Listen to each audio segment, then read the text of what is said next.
their brain. Vivek, wherever you may be. Where are you, Vivek? Thank you, Vivek. Well, thank you, Sly. You know, Sly does not do that. He doesn't do that stuff. And he did a beautiful job, and I want to thank you and John Voight for being here. John, the great fight movies, I think Sly has a lot of them, and John has The Champ. What a movie that was, right?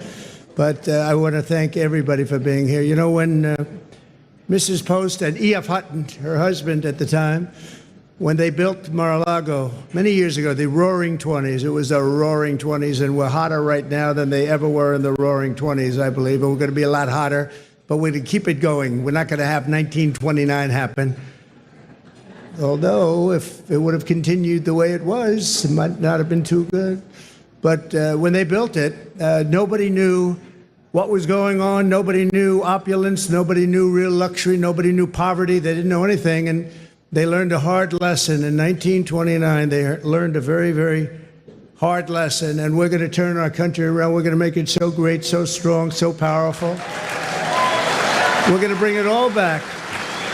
I want to thank some people that have been so instrumental in doing such a great job in terms of not only policy, but people, and people love them. Brooke Rollins, who put this on with Linda McMahon.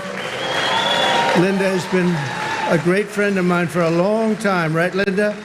I want to thank you very much. And the America First Policy Institute, what a job they've done. But I said, you know, the policy is much more important if we do it for 8 years than it is if we do it for 4 years. So I said, let's do this. Don't worry about your policy. Let's get out and let's win the election. But nobody knew we were going to win it the way we wanted. That was our big one.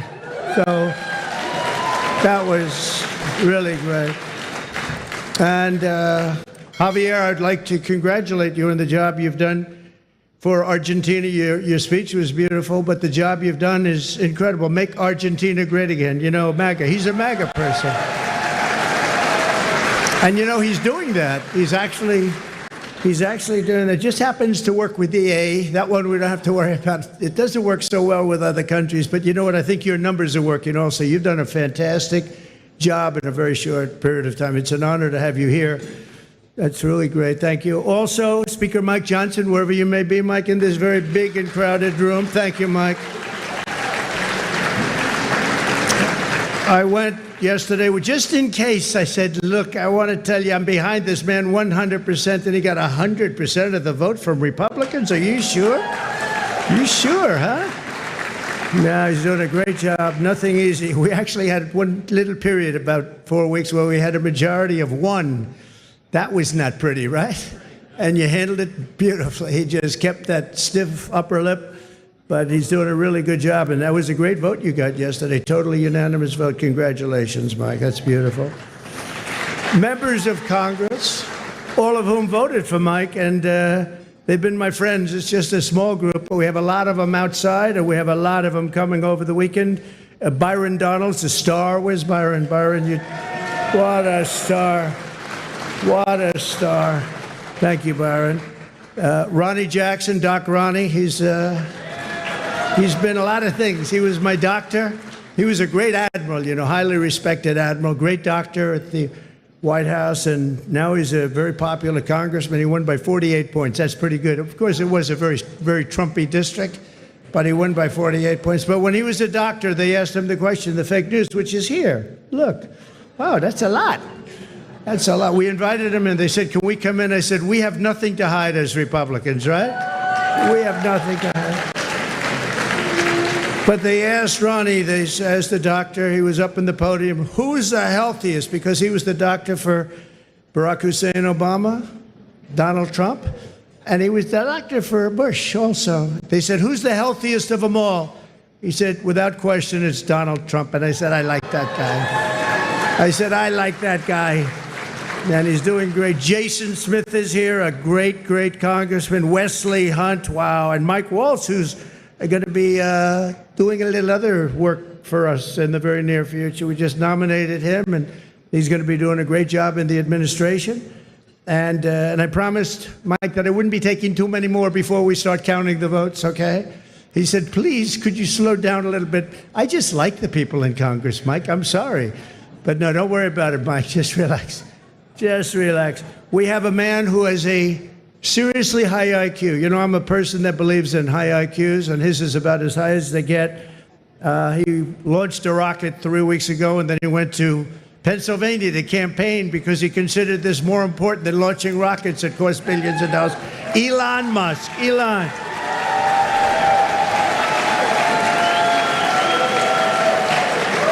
What a job. What a job he does. And he happens to be a really good guy.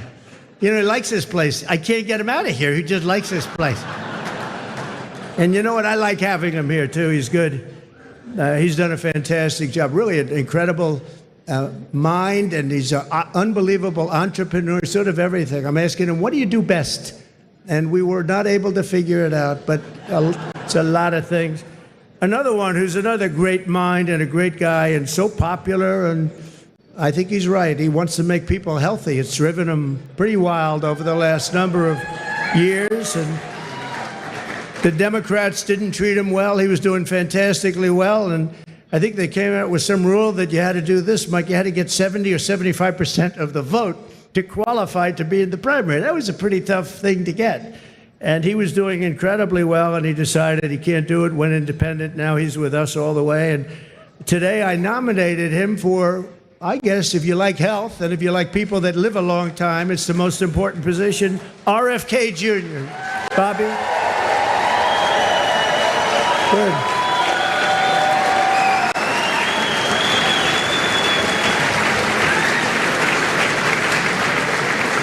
And I just looked at the news reports. People like you, Bobby.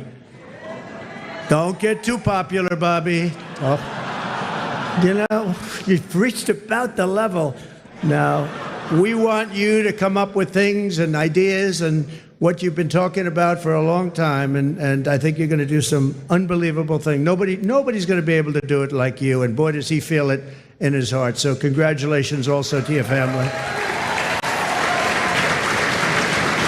And a woman who was a Democrat and was an independent, she went independent, and last week she said, I want to be a Republican because this is what I stand for. And I've always admired her, and I've admired her because she was loaded up with common sense. And it's all about common sense. I mean, we're conservative in this room, but we can understand the other side. But what we really are is people with common sense. And I think that's why we won with the numbers that we won by. Tulsi Gabbard. Thank you, Tulsi. Great common sense. And you have Vivek Ramaswamy. It's taken people a long time, and now that name is emblazoned into their brain. But Vivek, wherever you may be, where are you, Vivek? Thank you, Vivek. Good.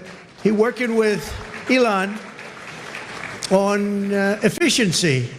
They're working on efficiency, among other things, and they're going to be saving a lot of money and making our country stronger and better. And they'll be coming out with individual reports, but a big one toward the end. And you put those two together, it's going to be really great. So we look forward to seeing it, working with Elon, and that'll be a great experience. You're going to learn something from Elon, I think, right? It's going to be great. Thank you very much, Vivek. And great job. What you've done is fantastic. And somebody that I've admired for a long time, but I've really gotten to know him in my political life, but especially I think over the last year, more than maybe ever before, maybe more than even than the first 4 years, because we had a tremendous success through my first term, and then bad things happened, and we had to wait. I couldn't wait. I was saying, they're not going to do it. They're not going to help us. They're not going to save this country. And it really dawned on me about 10 days out. I said, wait a minute, with 10 days, I waited 4 years, 3 years, 2 years. All of a sudden, it's 10 days, and then every day seemed so long. But I knew by the crowds we were getting, it was going to be really something. And Newt Gingrich got up, and he said, this is a very special thing that's happening, because nobody has ever had crowds, and they just wanted hope. They wanted something. They just didn't want what they had. And nobody expressed it more beautifully than Newt Gingrich. And thank you, Newt, very much. It was really beautiful. And Callista, thank you very much. Thank you, Callista. But the American people have just delivered really something very amazing. The biggest political victory in 129 years. Can you believe that, Newt? 120. They said the most consequential election. I love that word. It's a beautiful word. Most consequential election in the last 129 years. Wow, that's something. So we swept all swing states. We won the popular vote. Oh, I love that. You know, in the last one, in my first term, they said he won the election, but they always followed by he didn't win the popular vote. That's what they say. I don't even know is it true or not. Who knows? But they would say he didn't win the popular vote, and we won the popular vote by records now. So nobody can say that anymore about us. Nobody can say that because we won the popular vote. And I didn't win it. The people won it.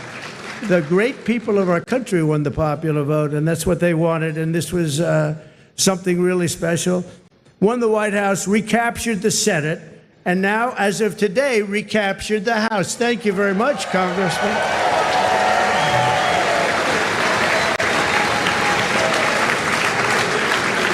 And on track, looks like we have it, the largest margin in the national vote in presidential year since 1928. That's a long time ago. Well, that's interesting. That's when this House was built, 1928.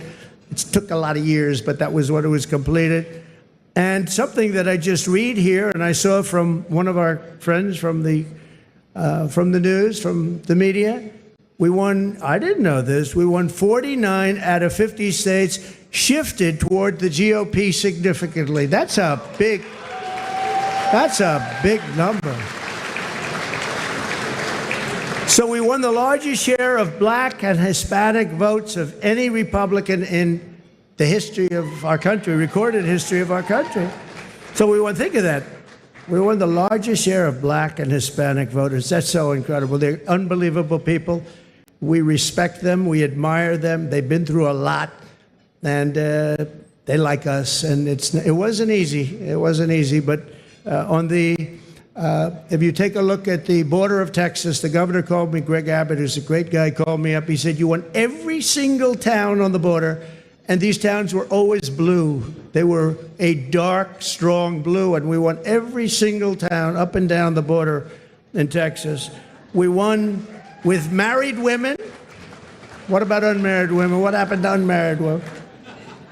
We won with married women. We won half of all ages. Think of that. More than 50% of the 18 to 29-year-olds, the highest in many decades, the highest number. And again, it really has to do with common sense. You know, people don't want men playing in women's sports, right? They don't want it. They don't want it. You know, I said that during the last few weeks, I was very heavy on the common sense things, like they want a border. They want people to come into our country. They do. They don't want to have exclusion, but they want to come in legally through a system. They don't want them coming in through prisons and through where you dump a prison from countries all over the world, dumping prisons into our country. The prisoners dumped into our country by the millions. They don't want that. They don't want all of the kind of things that they don't want drug dealers. They don't want gang members. They don't want people that are causing trouble. They don't want people that the country doesn't want. And they had I would say a truth, Elon would say an X, but it came out and it had 12 different things, and it went down a list of things, and part of it was that the cartels were bringing in drugs. They don't want them at stopping. Wait till you see the numbers that are going to be released. In 2 days, things happened to our country. This is 2 days as of 3 days ago, but things are happening to our country that we didn't see happening for years. The caravans on the way up, 35,000 people, they're breaking up. They're breaking up. They're not making the journey. And we had 3 or 4 of the highest, I guess almost every single day we set new records in the stock market. We set new records economically. We're doing it. Now, the only thing is, Mr. Speaker, I think it's important, maybe you should pass a bill. You have to start my term from November 5th, okay? Or November 6th if you want. November 5th, because the market's gone through the roof. enthusiasm's doubled. It's doubled in the last short while. And I watched a liberal commentator say, you know, whether you like him or not, there seems to be a beautiful light shining over our country and even over the world. I said, this guy didn't say that. But we have to defeat inflation. And while inflation's down, the costs are way too high. And when I went around, I heard something that was very interesting, the word grocery. It's sort of such a strange and simple and nice word. You know, I'm going out for groceries today. They talked about that more than any other item. The groceries are too high. And when you think about it, that's a very bad thing. And I talked about that a lot in the last couple of weeks, and it resonated. I tell a story about a woman. She got 3 apples, an old woman. She had 3 apples, and she brought them up to the cash register, and she looked at the woman, and she said, is that the right price? And the woman said, yes, ma'am, I'm sorry. Yes, it is. And she said, oh, that's okay. Could you wait 1 minute? And she took one of the 3 apples, and she brought it back to the refrigeration, and she came back gently up to the cash register, and she paid for 2 apples instead of 3. That should not be happening in our country. That should not be happening here. It's not going to happen here. We're going to make it a much different place. We're going to slash energy costs. We're going to get your energy bills in half, and that's going to bring down the costs, generally speaking. And we're going to have a whole new. We have a big announcement, and I won't tell you the name of his the exact name. I think he's an incredible person. He's got an unbelievably wonderful wife named Catherine. So I won't tell you his name. Might be something like Burgum. He's from North Dakota. He's going to be announced tomorrow for a very big position. So everybody's waiting. There he is. Hi, Doug. He's going to be announced tomorrow, and we have somebody else that's probably coming up with him to be announced, who's a big one. And we're going to do things with energy and with land, interior, that is going to be incredible. And so I look forward to doing the formal announcement, although this is a pretty big announcement right now. Actually, he's going to head the Department of Interior, and he's going to be fantastic. Good, Doug. Congratulations, Catherine. But we'll make the formal announcement tomorrow. All right? We're going to reduce regulation, waste, fraud, and inefficiency, and these 2 guys are going to find a lot of it. We're going to clean out the corrupt, broken, and failing bureaucracies, and that's what we're going to be doing. And we're going to stop child sexual mutilation. We're going to stop it because it's time. It's time. It's time, and it's not right what's going on. It is mutilation, and it's not going to happen. We have to stop it. We have to get back to a great country with low taxes and strong military. We're going to fix our military. We did it once. Now we're going to have to do it again. We didn't know a big chunk of it was going to be given to Afghanistan. We're going to work on Middle East, and we're going to work very hard on Russia and Ukraine. It's got to stop. Russia and Ukraine's got to stop. Thousands and thousands. I saw a report today.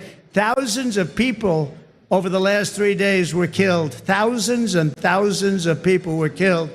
They happen to be soldiers, but whether they're soldiers or they're people sitting in towns, we're going to work it. So I just want to thank everybody for being here tonight. I really want to congratulate Linda, you and Brooke for the job you've done. And it's an honor to be here. And thank you, Sly. Thank you, everybody. Great honor. Thank you very much. Thank you.